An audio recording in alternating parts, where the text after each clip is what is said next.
in 25 years of public education in JCPS, I believe this is the most important thing that can happen for the students in our school district, in our community.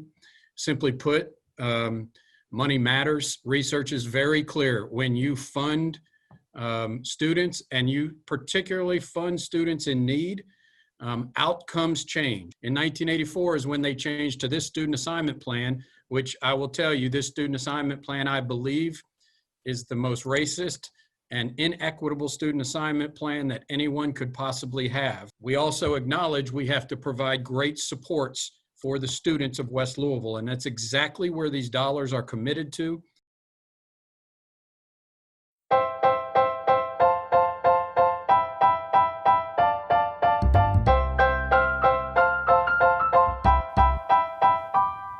Hello friends, and welcome to this week's edition of Save Our Schools with Dear JCPS. Dear JCPS is a district-focused stakeholder advocacy group that demands accountability and transparency from JCPS through a lens of equity. Save Our Schools Kentucky is a statewide advocacy group that seeks to expose and prevent attempts to privatize our public schools, including charter schools and everything else from the ALEC playbook. Welcome, Dr. Pollio. First off, I want to say thank you for the REAP that you guys did yesterday. Yeah, no problem. That was sorry about the confusion on that. I was I think it was the time, how long ago we did it, and having it in segments instead of the whole thing. Right, and I'm trying to use some analogies because I think analogies help people kind of visualize things sometimes. And I still haven't come up with the best analogy for this, but I was thinking about a pizza. And say we've got a pizza with 8 slices, and 7 of the 8 slices have lots of toppings, and one of the slices only has a few toppings, but they're all clumped over in one side. So what we're trying to do is make that slice more equitable by distributing the few toppings that it has, instead of saying, hey, wait, there's 7 other slices over here that have lots of toppings. Let's bring some of those toppings over to this one slice. So when you only look at one slice, you're not looking at the whole pie, the whole pizza pie in this case. And so that's why we really wanted to see the REAP. And we also feel like the community wants to know and deserves to know how inequitable our student assignment plan is, because that makes the case for the tax increase. So this is part of the compelling story that it sells itself. And if the community knows this extent of it, all the way down to the PTA data and the booster clubs and the athletics and the how many AP classes schools have, across the district, and what are the things that drive people to choose one school over the other, and what can the student assignment plan do to level that playing field and really give every school a fighting chance at recruiting, athletics, and mathletes, if you will, athletes and mathletes. Give every school a chance to have an equal opportunity for engaged parents and engaged community and that kind of thing. So hopefully this is a story that we can get out to the community in the next couple of weeks. Do you think that's a possibility that we could package something and work with the PTAs to inform their membership about some of these disparities that exist, so they can come to the table and help us be part of the solution? Yeah, I think so. I mean, I want to say, although we didn't do the REAP, I've been saying over and over again how inequitable I think our student assignment plan is. And that's, it's a hard one for me, Gabe, because I've got board members who have been on the board for many years. And so I'm now saying this, and it makes them uncomfortable in some ways that this has been going on for this long. And they're my bosses. I got 7 bosses. Right. And so, but I still say it and I still do it. And I want to get that narrative out there that I believe, I worked at Doss High School where no kids chose to come. The kids we got at Doss High School were the ones that had nowhere else to go for the most part. So, I mean, I know it. And I think that, it's inequitable that we force kids from West Louisville that live across the street from Shawnee High School to go to Doss. I mean, we are busing kids 15 miles to go to a school that has 90% free and reduced lunch. I mean, it's crazy. And so, I mean, I won't hide behind it, and I'll do it. But I think your PTA is very valid as well. I mean, I think that is 100% valid, that schools, especially elementary, because PTA means more to elementary, I think, than it does to anything else. But, when you don't have strong PTAs, it hurts the school. There's no doubt about it. Absolutely. A couple other things that I wanted to cover, and I think that quantifying it, putting some pie charts together and some bar charts and some visuals that highlight how these disparities compound, not only in a school, event after event after event within the school, but also year over year over year. And I heard some of the things in the REAP last night about the mobility of our population and some of the further harms that are caused that we don't even really see because we can't keep track of students to that level of detail. So it seems to be it's always the same students over and over that are experiencing the harm, and that's what we're trying to mitigate. So I don't know what that looks like. I don't know if there's some way we can participate in the development of any of these materials, but I'd like to see us get something on the calendar real soon. So let me know what you think that looks like, and maybe that's Renee. I specifically asked Renee to come to this because I want to make sure that someone, I struggle sometimes to follow up with a lot of the requests because I get going into other meetings. So I just wanted her to keep track of some of the things that we would like to do. And I want to say this, what I've learned from this student assignment plan, Gay, is Shawnee is low in numbers because of the student assignment plan.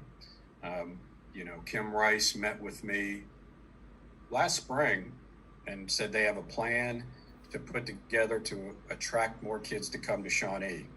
And I said, Kim, what I've learned is it is designed for you not to have kids at Shawnee. When you look at the map, there is no way you would have kids come to Shawnee. I don't even, and so, I mean, I believe this student assignment change will make Shawnee, and the support plan that we put together will make Shawnee flourish. And I mean, I could see them having 1,400 kids in the next, I don't want it much bigger than that, but in the next 5 years, just because the student assignment plan has killed Shawnee High School. And there's been good principals, and it's just absolutely killed Shawnee High School. So I hear you saying that, and there was also a major change in 2008, and I didn't hear that part being brought up. Do you know about that particular year? That was the year that 2008 was the year the Supreme Court decided you couldn't use race anymore. Right. And that's when the 1, 2, 3 model was designed. Correct. The census tract. Correct. Right after that. So that was the change there. But the structural change to middle and high school, the last change on structure was 1984.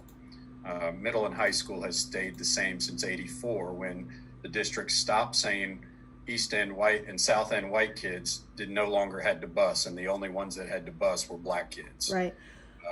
So that is but the 1, 2, 3 changed in 2008. Right. And also in 2008, because when they came up with their formula, every high school in the district had a goal of between 15 and 45% in that low income, high minority, low educational attainment category, except for Shawnee. Shawnee was still at 87%. So they've been behind the 8 ball trying to catch up since that time. And then, losing their principal because they couldn't turn their scores around when the game was rigged, all the inconsistencies we had with leadership after that, all this is in the past, and I don't want to rehash it, but I just want to make sure that that's part of the story, because I talked to Jess Clark last night after the call with WFPL, and she's still very confused by a lot of this, and it is confusing. I mean, no question about it. But her statement back to me was, our schools are meeting the diversity goals that have been set. And so if that's the case, I don't know if they are or not. She has the perception that we are currently meeting our goals when it comes to diversity. I didn't think so either, but she was reading some statistics, and so maybe we've changed how we calculate them, or maybe we're not presenting it in a way that's easy for people to digest. But the disparities that exist between race and wealth and educational attainment levels from school to school are demonstrated and highly correlated. And I don't know, I'm sure you've seen that spreadsheet that I have, where I color-coded. The red is the highest numbers, or the most least attractive numbers, I guess, and then the green is, all the good numbers, quote unquote. When you sort it by race specifically, you see a higher correlation of schools that have PTAs that can't raise money, schools that have low test scores, schools that have 1 star, schools that have lost their site-based decision-making council. So those all correlate. And so that's what I want the visuals for the community to see, because I think that's how you convince people that we need to get behind this tax increase. I also want to talk to you about what we're going to do about the tax increase. Okay. I also want to tell you that I appreciate that you mentioned some of the specific demands in your superintendent's address on the night that the budget was passed. The counselors, 3 counselors per school, per AIS school. We want to make sure that that is culturally competent counselors. Just having counselors in the building who don't understand the cultural relevance of what's going on in today's political climate is it could do more harm than good. So can you tell me what you're doing to screen for the cultural competence of the counselors that are going to be put in those AIS schools? Well, it's a good question. I mean, I'm just going to say a major problem is going to be if there are enough. I mean, the problem for us won't be putting the positions at schools. The problem will be filling the positions. We struggle right now to fill, and I've made the mental health industry in Louisville very upset with me when we put one in every school, because we pay better than some of them, and they lost, like 7 counties was not happy with us because a lot of their mental health professionals came over to us. Understood. So I can't say gay right now. You're right. I'm just being candid. I don't say we've done that well enough with mental health professionals to this point. So it is something we'll have to design to ensure that that's happening, that and really work with the principals, because, they'll be the ones hiring for their school to ensure that they have a process to ensure that's happening. But I think that's a very valid point that needs to happen. All right. Thank you. And decolonizing the curriculum is another one of the things that we're asking for, a good faith effort to see coming from the district. And we're hearing some buzz about the virtual academy being culturally biased, and that the teachers who have raised those concerns feel that they've been ignored, especially like 5th grade social studies. So can we do a REAP on the virtual academy curriculum? Yeah, it is. We've heard their actually our social studies lead, Ryan New, was the first one who brought it up. So I agree. We dug into it and we agree. We have notified the company that they need to deal with that on the virtual academy, and then we are also dealing with it as well. There's no doubt that is correct. That it is a very traditional social studies curriculum on the virtual academy. So we are addressing that. And I will say we are hiring some teachers to work in curriculum, and this is outside of the virtual academy. This is more holistic, and partnering with Ricky Jones and his team to help develop, resources and curriculum for teachers and schools to use. And so, I say all the time, as I was a social studies teacher, and unfortunately in teaching, most of us teach the way we were taught. And if you went through college and didn't learn any other way except the Eurocentric curriculum, that's what you're going to teach.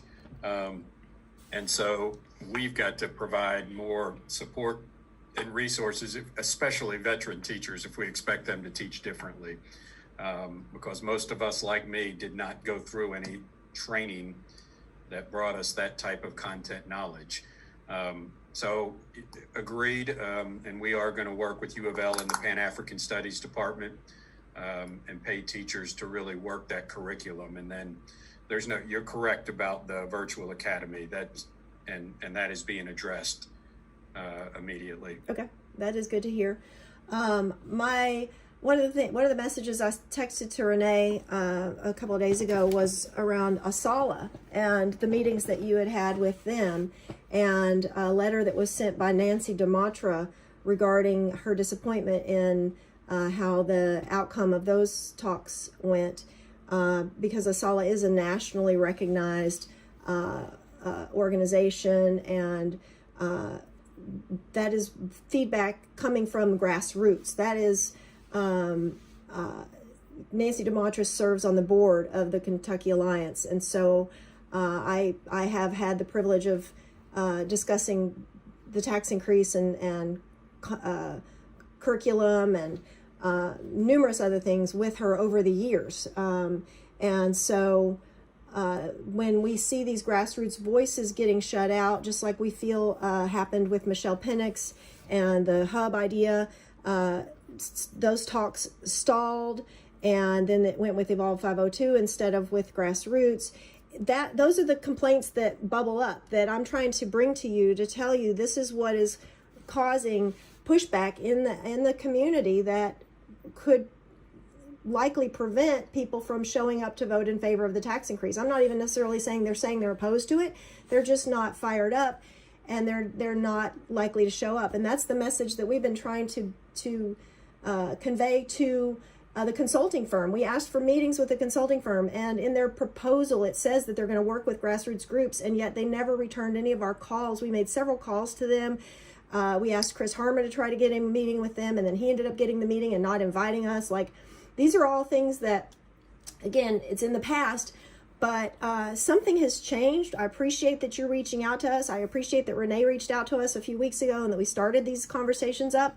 But we have a lot of time that has been lost that we now have to make up.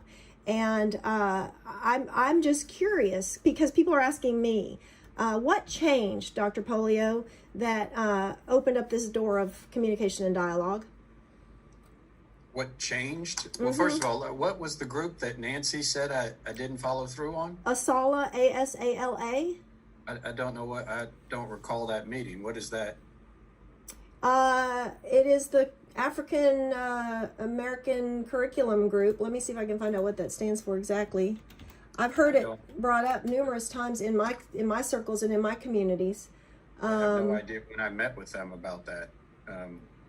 What changed is just I've asked Renee about, what was it, about 4 or 6 weeks ago? I said, I need to get in front of as many organizations as I can. We sat down and talked about which organizations and we just kind of brainstormed. And obviously you and your group was one of them. But I'm doing everything I can to get to make the case to as many groups as possible, including grassroots, but also including large organizations. So, I'm trying to, there are some we may have missed, but we just tried to brainstorm and get to as many as possible to make the case. I mean, that's what I want to do. I think this is the most important thing for the kids of JCPS that I will do in my career, or that anyone will do for years to come. And so, that it needs, unfortunately, we've got so much going on with NTI, decisions to go back to school, schools building their plans to go back to school, which we're not going to do anytime soon. And then on top of that, student assignment. And then, so much of the summer was wrapped in making these decisions about school and preparing for this, that once we got started, I said, all right, let's do as much as I can to get in front of groups. Okay, well, I want to make sure you understand that when you said my group, if you're referring to the coalition represents probably a dozen or more groups. So I guess you got good bang for your buck on that last call. Because we did have so many people in one setting. We've invited you to speak at Kentucky Alliance press conferences on Sundays at 10 o'clock.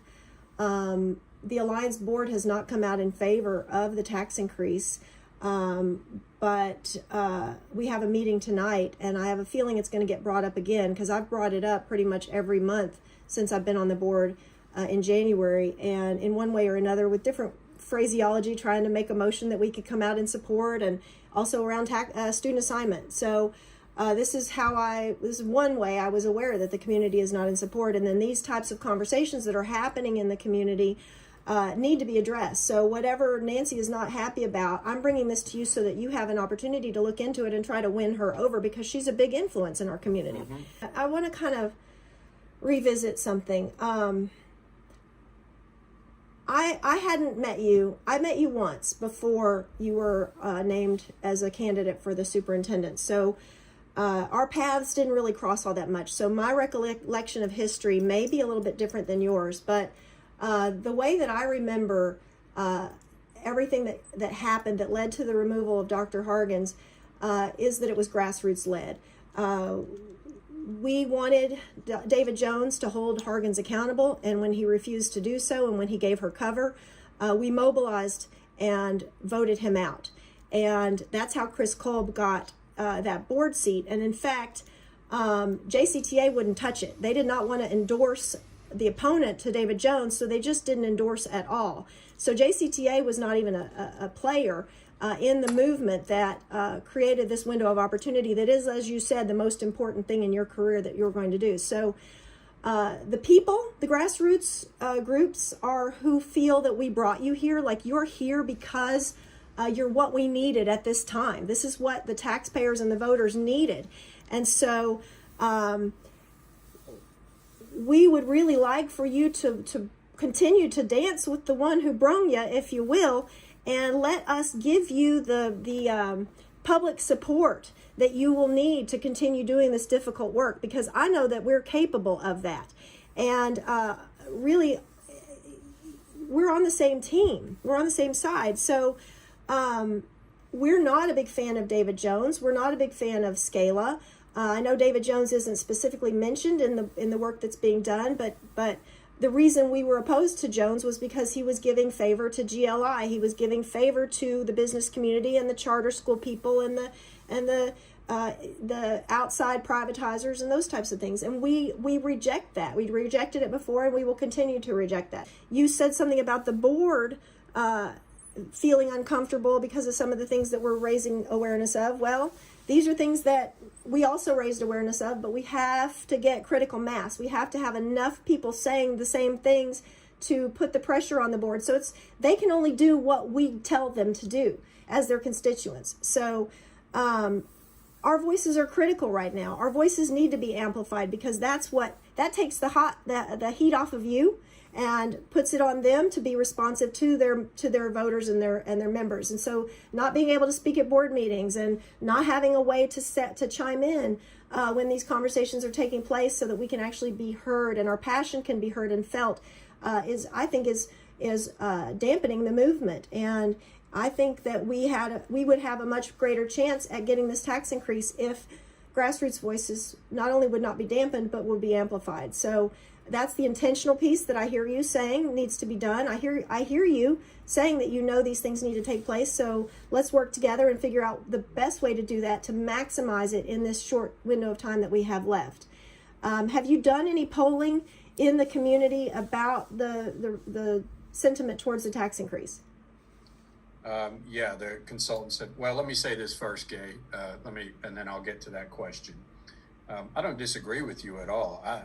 I've got no allegiance to any business group. I have no allegiance to any business person. And I do think sometimes that bothers them because no one has control over me. I think you're right. Grassroots need to be represented. But I think if this community is going to move forward, I got to get as many people on board as possible. And yes, that includes some of those people that were in Scala before have a completely different view of JCPS now and have no interest in charters whatsoever. and actually fight against charters. And I'll give an example. Alice Houston, who was one of the best women leaders I've met, she was actually approached by a couple of former JCPS athletes who were now pro athletes who want to support charter schools. And she said, absolutely not. I'm not interested in 150 kids. I'm interested in 15,000 kids. And so, you know, I agree, but I think we can get a bunch of people on board with this. Now, I'm all for grassroots, and I'm happy to speak and to meet with. You know, the one of the proudest days I've had was 2 days ago when I walked up on Shawnee's third floor and there were actually construction workers going up there. And I remember meeting with you and a couple others right off the bat when I took this over and said I was going to do that. And, you know, we were skeptical at the time, but here we are. And so I'm proud of that, but I wouldn't have done that if it hadn't been, I mean, if I hadn't taught there and you all hadn't brought me that, I wouldn't have done that. So that's where I am.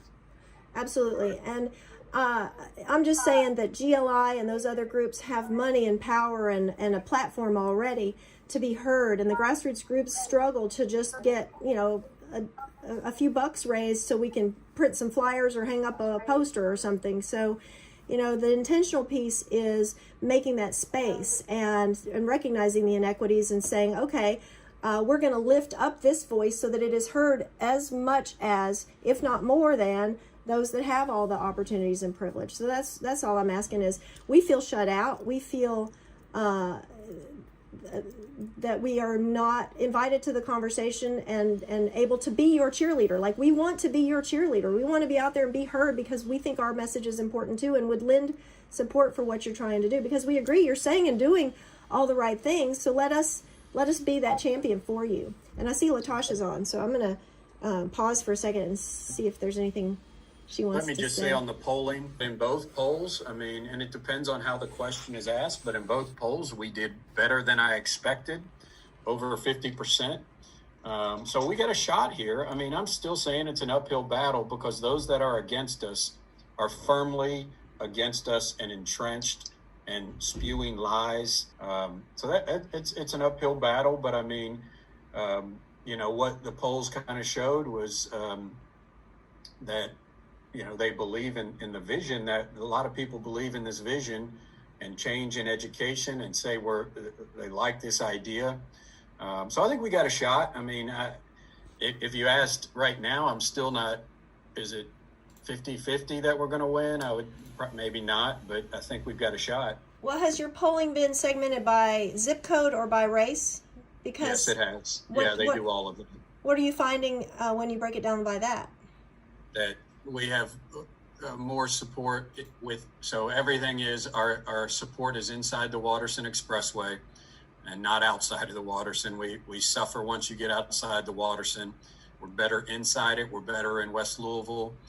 We're better amongst African-American voters than we are amongst white. Our worst demographic are the Trump voters, and really older white males and females, older white males being the worst. But it's pretty much segmented. Those that support Donald Trump are against us. Sure. And that's the kind of intel that if we could work together, we could support you. We could target, do some canvassing. And are there any yard signs out that actually say yes? Like, I saw the no yard signs that the Tea Party has, and I've seen support public schools, which is really pretty vague. Do you have any yard signs that are being printed up that just say vote yes? Do you know? Well, we don't, because there's this divide between, that what we can do as a JCPS organization is print the support public schools, support JCPS signs. When we say yes, it becomes a campaign, which we're not allowed to do during work hours. If I have people doing it, essentially we are working a campaign on public dollars. So we've had to be very careful. Now I can hand out, like I did last Friday, support JCPS yard signs, because that's not a campaign. But once you say vote yes, it's a political campaign. So it's a little dicey there. Right. I don't know if you want to add anything, Renee. You kind of know that pretty well.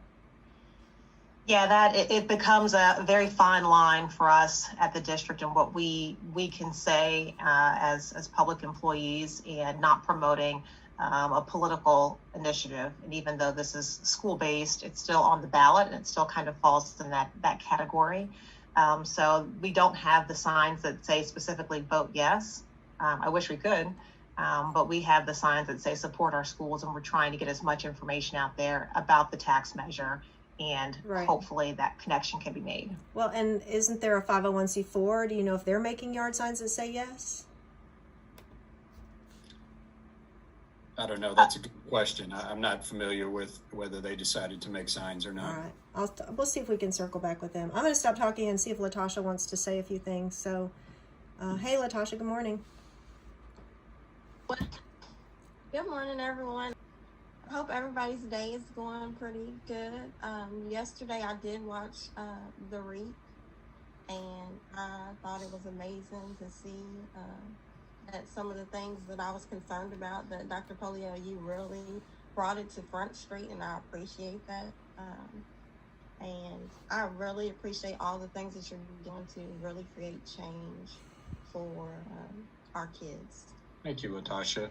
And I told Gay, I mean, you know, it's hard on some of those things to bring up, like to say that, I mean, I haven't come out and said our student assignment plan is racist, but it's, you know, it's close. If it's racially inequitable at the best.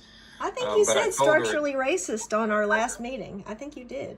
Yeah, I think I did say that at our last meeting, but I was like, I'm saying when I'm on, you know, Out in out in a public meeting like that, because, you know, we have board members who have been on this board for many years, and it in a way attacks them, and how could you let this have gone on? And I try to convince them the board can only go where the superintendent takes them.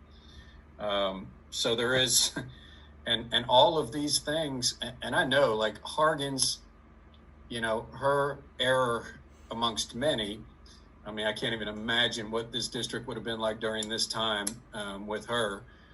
Nothing about me, but, you know, she just didn't want to do anything. She didn't want to do anything that would cause any upheaval or change. And that's what this kind of stuff does. It's a threat to certain people. So anyway, but I appreciate that. I mean, we just got to keep shouting it. You know, I do want to say this, that the student assignment plan and the tax are uniquely connected, but one is not a requirement for the other. So we will not put the student assignment plan up prior to the vote. And if we don't win the vote, I'm still moving forward on student assignment. So they're not, you know, dependent upon each other. Now, if we want to make all of our CSI schools to have that same support plan that Shawnee and our new middle school would have, then we do need this. But that is separate from the student assignment plan. right. So, but you would need the revenue in order to build all the schools that are needed in the West End. So is that what you're saying? We can build a middle school in West Louisville with the current bonding capacity we have.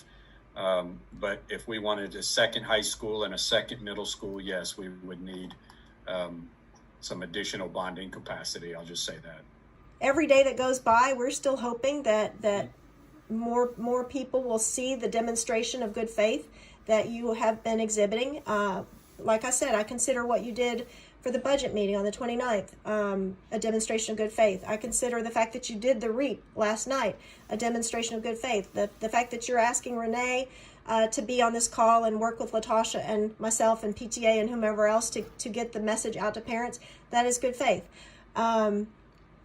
There's still a few more things that need to take place for the coalition to say, yes, you've met all of our requests, and that would include the resolution. And I sent Renee a document with some examples of some resolutions that support the movement for Black Lives that maybe we could get passed at a future board meeting. And even if you just tell us you're working on it, you know, we can take that back to the coalition. but it needs to have support of the people's agenda, because that's the seat at the table. That's the opening that says, yes, we recognize that we need to have a continuous and ongoing conversation with our most impacted community members, and work with the coalition. And the coalition is not just education. It's 9 areas of concern, and it encompasses the city budget and policing and a civilian review process of the police department. And also we would like to see some type of civilian review process of the district investigative process. So like the fact that you're bringing back the ombudsman is a great start, but not everybody's a superintendent that is going to be receptive to the concerns that might be brought forward by the ombudsman. And as we saw again under Dr. Hargens, that led to cover-ups and quickly hiding the information or spinning the information instead of actually addressing the situation. So I feel better having an ombudsman under you, because I know that you would see it as an opportunity to make meaningful change, but you may not always be our superintendent, because I will not. I promise you that. if you're doing the greatest. Yeah, see. So and then we've got board members. We've got board members that could be replaced by Tea Party as early as next month. So we have to put these barriers in place, these guardrails in place, so that even in the darkest days, if we return to another Hargens era, things won't return to the way they were. So if the ombudsman could report to the board, maybe, instead of to the superintendent, to keep that level of outside accountability, citizen accountability is something we would like to see. So a gesture like that might be another way for us to say, okay, yes, he's opening up these doors for us to stay engaged, because once the tax increase passes or fails or whatever, if we go back to not being heard, what have we accomplished? So we have to, that's what we're looking for, is some way to stay engaged. And Gay, I can work on a resolution, but you have to know this board is a strong personality board. I can lead them at times into something, and sometimes it's just a brick wall. I know. And so you just need to know that this is not just something I can say, I want this done. I mean, that last resolution was board led. That wasn't really, they charged me to develop it, and we did, but so you just got to understand, it's just, this, it's just not me that decides this. Well, and Lisa Wilner came on one of our calls, and Corey Scholl was on that same call, and so she described how she got the Safe Haven resolution introduced, and we kind of hinted to Corey, hey, you could do this similar thing, and he said this is something that's long overdue. So I think, and then Joe came on a different call, Joe Marshall. So between Corey and Joe, I think that there could be some opportunity for it to be board led. And it may not even be, it may be after November. Maybe there's maybe Chris Brady wouldn't support it, but Sarah McIntosh would. And now you have another vote. So, we leave that part up to us, I guess is what I'm saying. Like, let us put the pressure on our board members and take the heat off of you, because I really do think that we can do that. So I'll tell you, this is how the resolution on spending money worked, was just honestly was that, Alice Houston asked for it. And like I said, I love Alice Houston. She said to Ms. Porter, boy, this is something we really need. Ms. Porter talked to Corey Scholl and Joe Marshall, and all of a sudden, it wasn't even driven from me. It was coming, and then I got charged with, okay, this is what they want. Okay, let's get this on paper. And so, that, we use the term grassroots, I guess. That's the way it happened, which was effective. All right. So, all right. Well, let us know about tonight, and I appreciate the good conversation today. You bet. Thank you. All right. See you later. Bye. Thank you, guys. Thank you, Latasha. Thank you, Gay. Thank you. You are listening to Save Our Schools with Dear JCPS on Forward Radio 106.5 FM, and we're discussing the JCPS tax increase and the student assignment plan.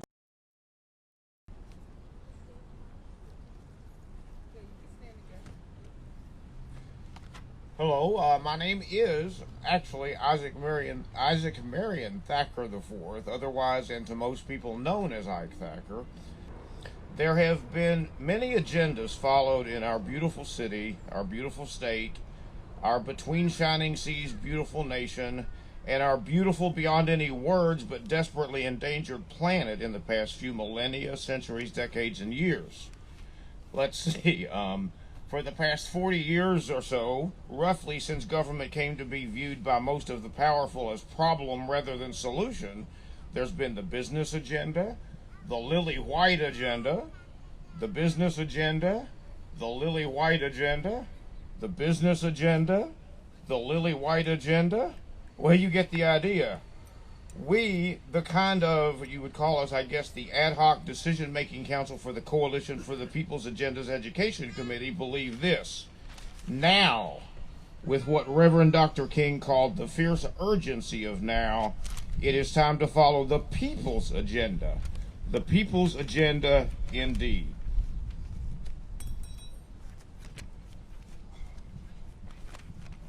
Locally, we, a much more inclusive we here, tried to get Louisville Metro on what we believed and believe is a better path at an earlier local turning point at the very advent of Louisville Metro, when Louisville and the rest of Jefferson meant to be a roadmap for the fledgling government to follow. The people's agenda, which is our main topic here, the three of us here, was divided by the coalition that created it into 8 issue areas: civil and human rights, community governance, criminal justice system and citizen protection, economic development through community empowerment, education and youth empowerment, environmental protection, public health and human services, housing, and workers' rights. Within each of these areas, several specific actions that, taken together, were the people's agenda were listed. They range from prohibiting all forms of discrimination, to increasing voter participation, to creating a civilian police review board, way back then, and shifting the focus in dealing with drug and mental health crimes from incarceration to treatment, to creating jobs and supporting neighborhood organizations.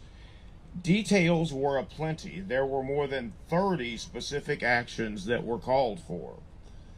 But the guiding vision, another community is possible, declared those 50 groups: heal, restore, and transform.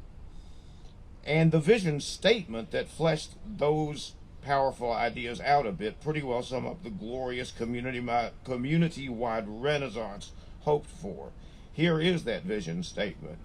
We, the Coalition for the People's Agenda, look forward to the day when our governing bodies represent all the people of the community, particularly those individuals and groups that have been traditionally marginalized and historically underserved, when the culture in which we live, work, learn, and play is socially and economically just, and when all peoples, regardless of age, color, disability, economic status, race, gender, national origin, religion, or social orientation, are treated with equality and fairness.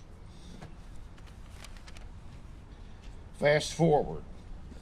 Louisville in recent months, and this event is just one small part of this, or I should say Louisville's people have, as you all know, made great strides towards making Louisville the beacon of light and hope for other cities or even states, nations, and the world that it always should have been.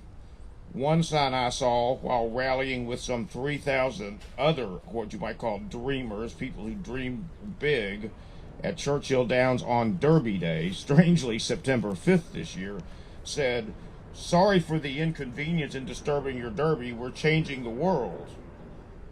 This is exactly what we are about in this second major turning point in 18 years for our beloved city. We are entering a new era, and a great place to start, or should I say continue remaking our world, is with Louisville's school system, Jefferson County Public Schools, or JCPS. JCPS actually has been a fairly bright beacon all along by continuing to pursue interracial, above all, intercultural and interclass diversity and equity within its purview long after almost all other major U.S. cities had given up. the specific question before us, and this is the main topic that we're here to talk about today. But the Coalition for the People's Agenda is important enough that I thought you would want some background, and you may hear more about that you will hear more about that in coming weeks. But the specific question that we want to talk about today, as a community, is whether we as a community are willing to pay a little less than $9 a month more than we do now in property tax for the funding of mostly equity and facilities initiatives in Jefferson County Public Schools called JCPS. It comes in the form of a new tax of 7 cents on each $100 of property value, which means $70 per $100,000. And since the average house in Jefferson County is just under $150,000, we're talking $105 a year. We answer the question of, is that worth $9 a month, with an emphatic yes. Again, $105 a year, to re-emphasize, comes to less than $9 a month, or about the cost of 2 Big Macs and maybe a small soft drink. I, and we as a group, say that that's a real bargain. First of all, JCPS needs money. Second, it's a bargain specifically for black and brown students, since JCPS Superintendent Marty Pollio at least plans to spend about 3/4 of the $50 to $54 million the tax would generate annually on equity issues specifically, and to make building needed West Louisville schools the top priority in spending the other 25%, which is set to be spent on facilities.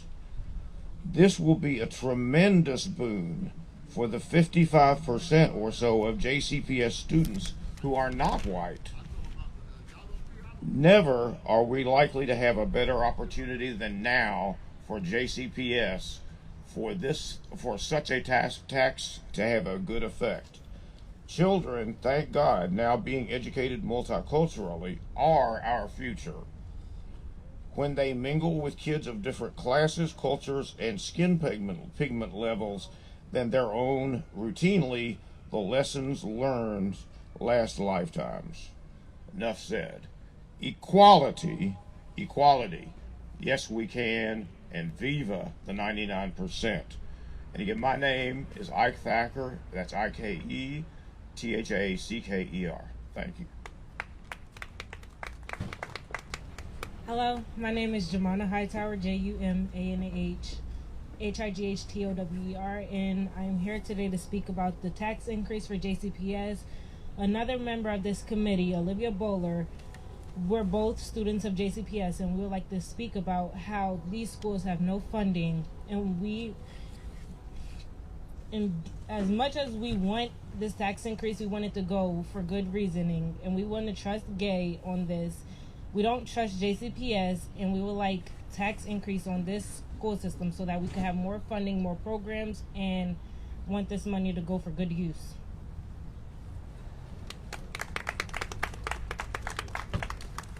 Let's try that again. My name is Gay Adelman.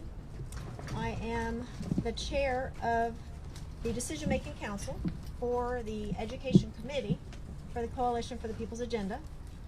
And the Decision-Making Council is an ad hoc committee that was formed for the purpose of evaluating the demands that have been set forth by the Coalition, the Education Committee, and determining, it's a 17-member committee that determined to vote yes or no in support of this tax increase. And our vote was finalized last evening. Of the 17 members, 13 were in favor and 4 were still opposed. And that just demonstrates that we still have work to do. We support the district in moving forward with this tax increase, but we also know that the district needs to continue to demonstrate and work in good faith to meet the demands of the Education Committee. And those demands, I have a card. I would like to hand these out as soon as this is over. We have some things over here in the corner. This card demonstrates what those demands were. They came from work that had been done by the Coalition and through the Education Committee over the past several years Many of these demands have been in development, but this is a window of opportunity that we need to seize. And so the demands are spelled out. EARN is the acronym, Earn the People's Vote. The first one is an evaluation of this current student assignment plan. This is the map of the high school student assignment plan. Our superintendent has acknowledged that this plan is structurally racist. It takes students who live in West Louisville and buses them away from their community to schools around the county, and it doesn't do any busing in the reverse direction. So the way that we achieved our integrated schools that Ike mentioned is by placing all of the burden of diversity on our families in the West End. And so we have a challenge for JCPS to flip the script. We want to see equity in our student assignment plan. That is that is E. We needed the evaluation of the student assignment plan in order to identify where those needs are and what steps would be necessary in order to flip the script. So we gave them a yellow on the red, green, and yellow stoplight because they did hold a committee meeting and conducted a REAP. That stands for Racial Equity Analysis Protocol. They conducted a REAP on the student assignment plan, and now we just need it to be presented to the community so that we can talk about the changes that need to take place before they vote. And there is a proposal to make some changes to the student assignment plan already on the table. So that is another reason why this window is now, this opportunity is now. But the only way that they can pay for the buildings that they need to build, because they bus students away from the West End, they've allowed these schools that are in the West End to become dilapidated or closed permanently. So in order for students to have the same opportunity to attend a quality school close to home, we have to first build schools. And we have allowed all of our facilities district-wide to become dilapidated, not just in the West End. And so in order to be able to pay for those schools, we have to raise our credit limit, essentially, our ability to borrow. So that's the tax increase allows us to raise that borrowing capacity. And so that is why we're encouraging people to vote yes on the tax increase, and then help us continue to put pressure on the district to meet the rest of our demands. We also, for EARN, A was an anti-racist budget, which is essentially the divest invest conversation that you're hearing nationwide. We want to see evidence that they are adjusting our budget in that direction, and we actually gave them a green in that area because they did acknowledge some of our requests word for word in the superintendent's address at the September 29th board meeting when they passed the budget, and we see that as a demonstration of good faith that they are still listening and responding. And this is a big one. The third one, the R, is a resolution. We want to see the board. We have a 7-member elected board that represents all of Jefferson County. We want to see that board pass a resolution in support of this movement, in support of the people's agenda, in support of keeping a seat open at the table for this continued dialogue and this ongoing conversation. It's a working document and it continues to evolve and grow, and we would like for the district to pass a resolution that supports, that recognizes the disparities and the harms and the disproportionalities that have existed for decades in our district, and chart a path to make those reparations, to make the restoration that the people's agenda has called for. And currently we have 2 board members that have been coming to our meetings and supporting us. So 2 out of the 7 have indicated support. There are 2 more seats running right now, contested seats. And in addition to supporting the tax increase, we encourage people to vote for Jody Hurt in District 2 and Sarah McIntosh in District 7. And on the back side of another card we have over here, we just have some information about ditching Mitch and some other suggested candidates. And there are some write-in candidates that we are encouraging people to vote for as well. So please stop by and pick up that information from us as well. And, you know, Breonna Taylor graduated from JCPS. So this is ground zero. Louisville, Kentucky is ground zero for the movement for Black lives, in particular the movement for female Black lives. And we are telling our community to divest from policing and divest from harmful practices and invest in education and community supports and healthcare and the things that we as taxpayers and as stakeholders in this community want to see in our district. So divest from policing, invest in public education, and let's continue to hold our district and leaders accountable. Thank you.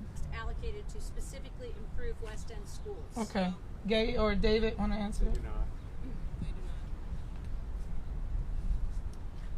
So that is one of the areas where we're pushing for some stronger language.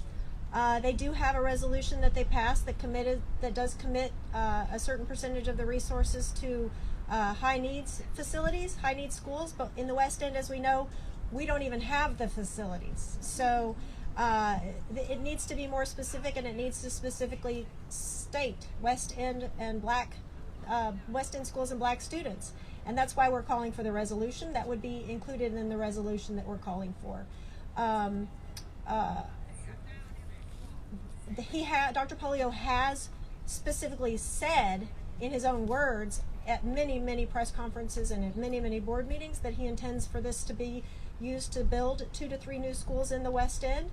And we're seeing the community hubs being supported by the district, which may end up transforming education altogether with NTI and COVID and everything that is our new normal. So that is a positive and promising step in the right direction, but we want to see more community input in how those hubs are run and who's staffing those hubs and the curriculum and the protocols that are in place.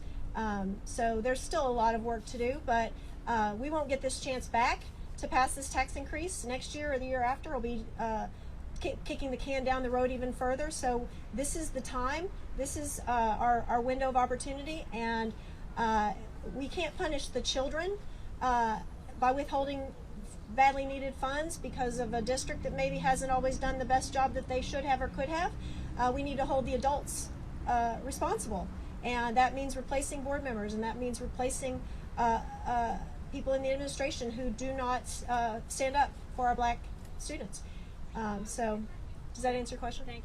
So I just want to conclude with a reminder that there is an election going on right now, and there are a number of things on the ballot.